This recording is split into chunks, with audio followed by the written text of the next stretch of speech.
Big 12 relevance in jeopardy. Is Coach Prime's significance sustainable?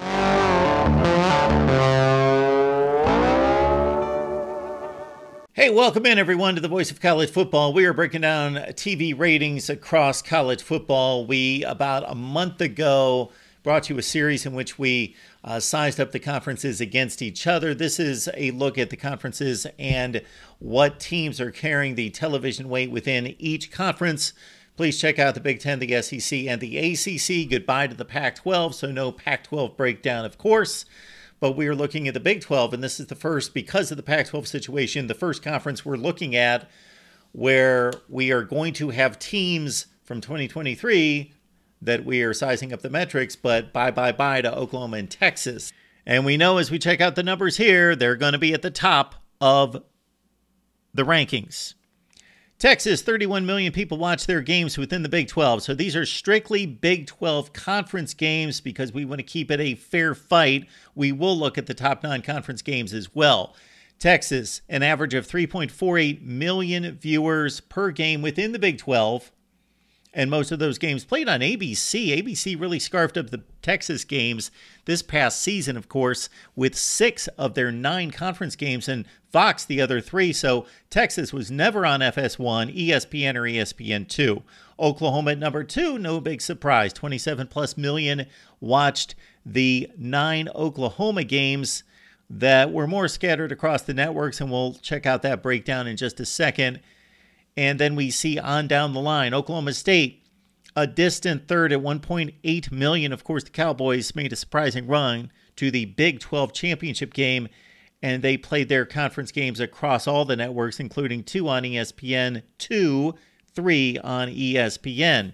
Kansas State is next at number 4 in the conference at 1.56 million viewers per game on average, playing a lot of games on FS1, 2, Fox, 2, ESPN 1, and ESPN 2 games for the Kansas State Wildcats. Kansas coming in, probably more people watching Jayhawks football this past season since probably 2007. Todd Reesing and the gang. 1 game on ABC for Kansas. That was against Texas.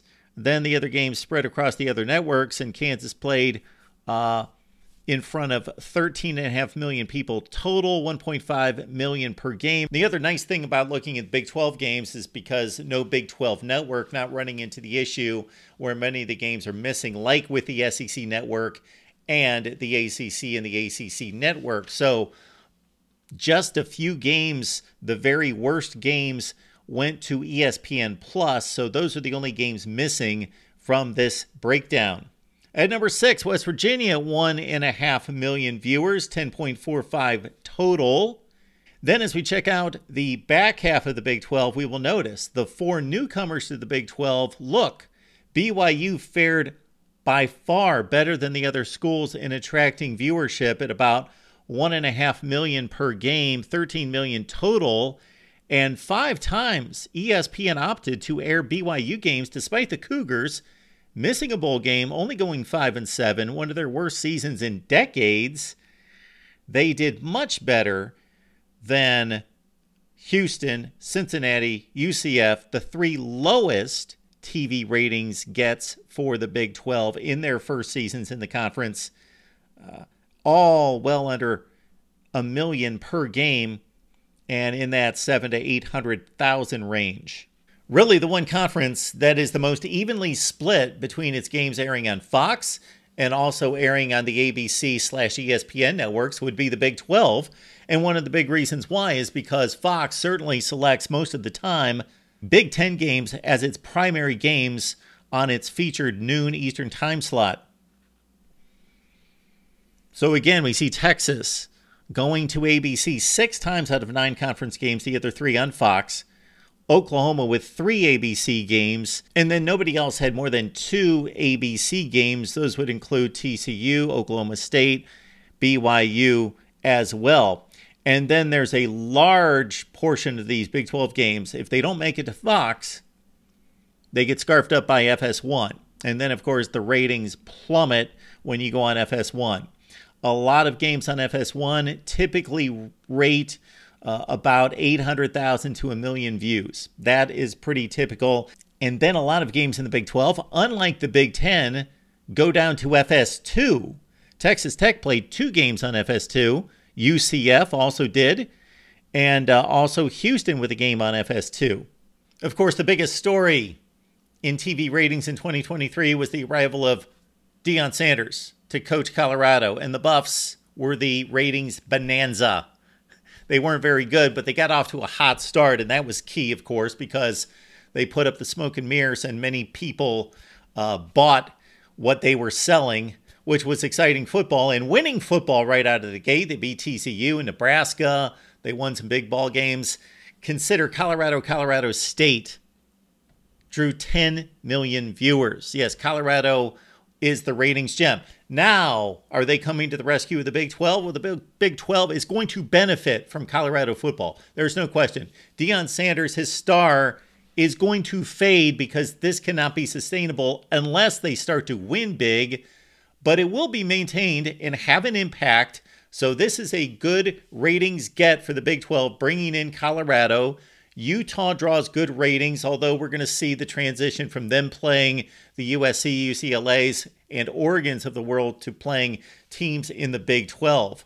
But let's look at the Colorado impact and look at the biggest non-conference ratings in the Big 12, because beyond Colorado, it's not pretty for the Big 12 going forward because, of course, Texas and Oklahoma are gone.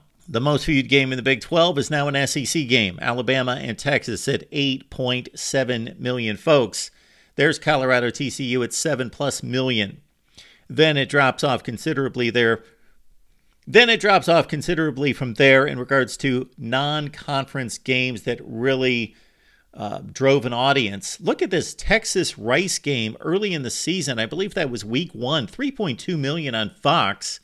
Texas off to the SEC, so forget that. Nobody's going to be paired with Rice in the remaining Big 12 that's going to generate those kind of numbers. And that's with Oklahoma not playing a meaningful non-conference game against anyone.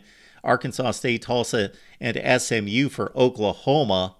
The other decently rated games from Big 12 members included Texas Tech, Oregon. That was a really good game in Lubbock. 2.5 million people watched it on Fox. West Virginia Pitt was a snoozer, but it's a big rivalry game that always draws. It was on ABC at 2.4 million viewers.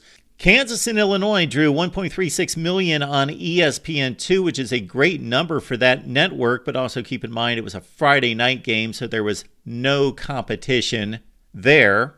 And then, of course, we've got Iowa State. Always draws in a national audience at almost 3.5 million on Fox. As we've noted in other videos, past the college football playoff games, the most watched postseason games involve the Big 10 and the SEC. All of them. All of them.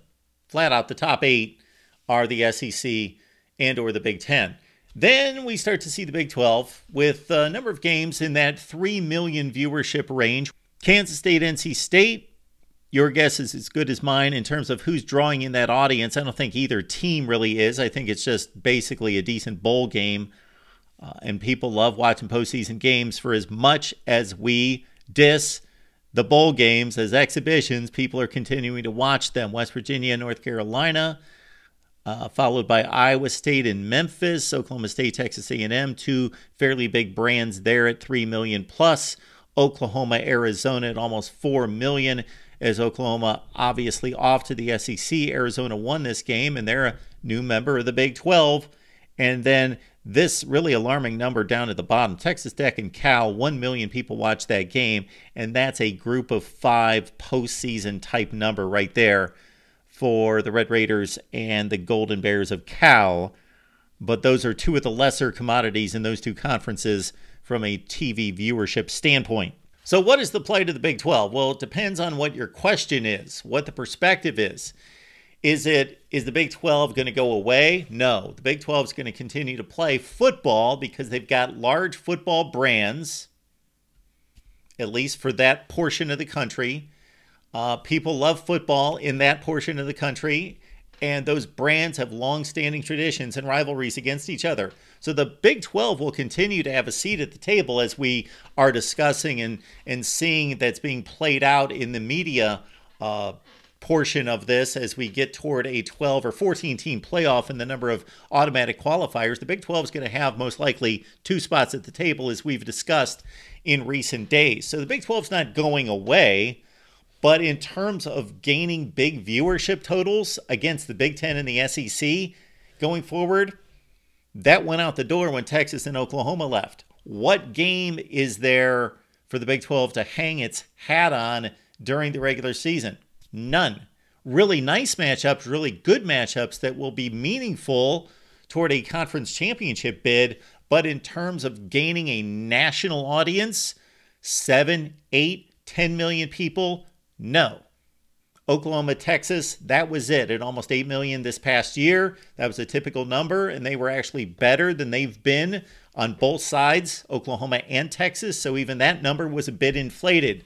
So the Big 12 is going to have its seat at the table, probably 2, and they're going to draw within the region. But no more big numbers because those left with Texas and Oklahoma. Your comments down below, right here in the Voice of College Football. Please like the video, subscribe. Tell folks that we are talking college football with you every day, right here at the Voice of College Football.